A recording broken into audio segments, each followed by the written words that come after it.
지금 BJ 철구가 자수를 해서 이슈가 되고 있는 가운데 오늘은 동료 BJ들에게 고소까지 당했다고 하니 어떤 내용인지 바로 확인해 보겠습니다. 이렇게 오늘 등장한 기사에 따르면 원정 도박을 고백했던 BJ 철구가 60억 사기 혐의로 피소를 당했다고 보도된 상태입니다.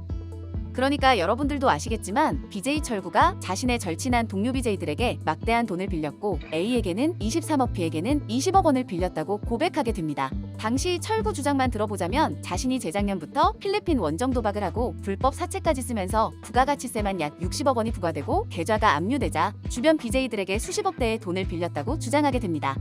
결국 이렇게 돈을 빌려준 BJ들이 고소를 진행했다는 이야기가 되는데 여기서 조금 이상한 부분이라면 분명히 철구의 고백 방송 이후 동료 BJ는 철구를 옹호하는 듯한 발언을 했었는데 갑자기 지금은 고소까지 진행했다는 부분입니다. 예를 들어 B씨의 경우는 당시 방송을 통해 빌려준 사람들도 힘들겠지만 철구 형도 힘들 테니 너무 몰아세우진 않았으면 좋겠다면서 오히려 철구를 감싸주는 발언들을 하게 됩니다. 물론 이런 내용을 알리긴 했는데 철구 형이 그냥 잘 됐으면 좋겠고 애아빠로서 잘 됐으면 좋겠다고는 말하면서도 고소 계획을 묻는 질문에 대해서는 내가 알아서 하겠다고만 답변했지 고소를 하지 않는다고 답변하지는 않았습니다. 그러니까 이번 일이 걱정되고 잘 됐으면 한다는 말들은 동료로서의 마음이고 빌린 돈의 액수가 너무나도 크다 보니 이것과 관련된 고소는 별개의 건으로 봐야 된다는 시선도 있는데 고소를 진행한 동료 BJ의 법률 대리인 설명에 보면 이런 내용이 나오긴 합니다. 당시 철구가 도박 빚과 세금 체납으로 이미 채무 초과 상태였는데도 마치 변제 능력이 있는 것처럼 돈을 받아갔다고 설명하고 있습니다. 그러니까 돈을 빌릴 당시에 이미 채무 초과 상태였다면 사기가 성립되고 스스로 감당하기 어려운 이유를 제시한 것 자체도 기망에 해당된다고도 설명했습니다. 결국 세금 납부 등을 명목으로 빌린 돈이 실제로는 도박이나 돌려막기에 쓰였을 가능성도 제기되고 있어서 이번 고소까지 이르게 된 배경으로 보입니다. 그리고 다른 이유도 존재하긴 했는데 그저 동료이자 친한 형이자 친구로서 철구를 믿고 돈을 빌려줬을 뿐인데 철구가 갑자기 동료들과 상의도 없이 자수를 하겠다고 하자 주변 동료들은 당황할 수밖에 없고 오히려 철구 불법 행위를 도와준 것 아니냐는 식의 이상한 루머나 오해까지도 받고 있는 상황이 된 것입니다.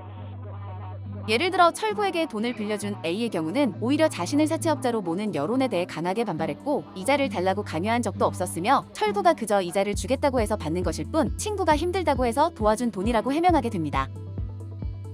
결국 오늘 영상을 조금 정리해보자면 사실상 철구가 고소를 당해도 할 말이 없을 정도로 엄청난 규모의 금액들이며 철구는 A에게 23억, B에게 20억이라고 말했지만 이번에 제시된 고소장에 보면 A에게 22억 9,500만 원, B에게 37억 원이라고 명시되어 있다고 합니다.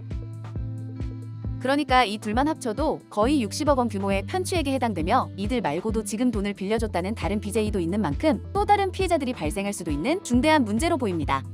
그리고 특정 경제범죄 가중처벌 등에 관한 법률 제3조제 1항에 보면 편취액이 5억 이상 50억 원 미만이면 3년 이상, 50억 원 이상이면 무기 또는 5년 이상의 징역에 처하도록 규정하고 있어서 과연 철구의 유죄 판결 시 어느 정도 처벌이 적용될지도 지켜봐야겠습니다. 물론 이러한 내용들은 언론 매체를 통해서 전달된 내용들이라 누락된 부분이나 잘못 알려진 부분도 있을 수 있으니 사실상 당사자들의 이야기를 직접 들으시고 최종 판단을 하시는 게 좋을 것으로 보이며 이번 영상은 대략 여기서 마무리하도록 하겠습니다.